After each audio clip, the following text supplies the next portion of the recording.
নওগাঁর মান্দায় জমিজমা সংক্রান্ত পূর্ব শত্রুতার জের ধরে ৩ নারীকে মারধরের অভিযোগ পাওয়া গেছে।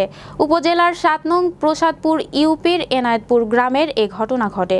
এতে এনায়েতপুর গ্রামের মৃত মঞ্জিলার স্ত্রী আনোয়ারা, পুত্রবধূ জয়নুর ও নাতনি মোস্তারিন আহত হয়েছেন। অভিযোগ সূত্রে জানা যায়, ঘটনার দিন সকাল ৯ ঘটিকার দিকে অভিযুক্তরা লাঠিসোঁটা নিয়ে বসতবাড়িতে অনধিকার প্রবেশ করে ওই ৩ নারীকে পিটিয়ে আহত করে প্রাণনাশের হুমকি দিয়ে চলে যায়। আহতদের উদ্ধার করে মান্দা উপজেলা স্বাস্থ্য কমপ্লেক্সে ভর্তি করেন স্থানীয়রা। মারপিটের ঘটনার কয়েকদিন পরে অভিযুক্তরা ভুক্তভোগীর ধানি জমি দখল করে নেয়।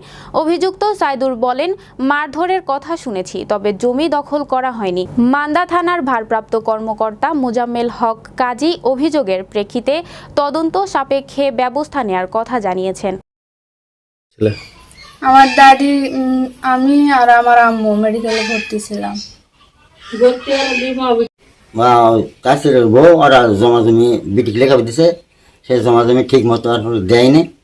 এইলাই সূচনা নিয়ে গন্ডগোল হয় মাঝে মাঝে, এইলাই মারধর।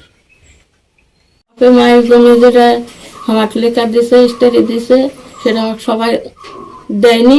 ওরাই লুটে খাচ্ছে আর আমার ধরে মারধর করে ওই জমির আক্রমণ দিয়ে।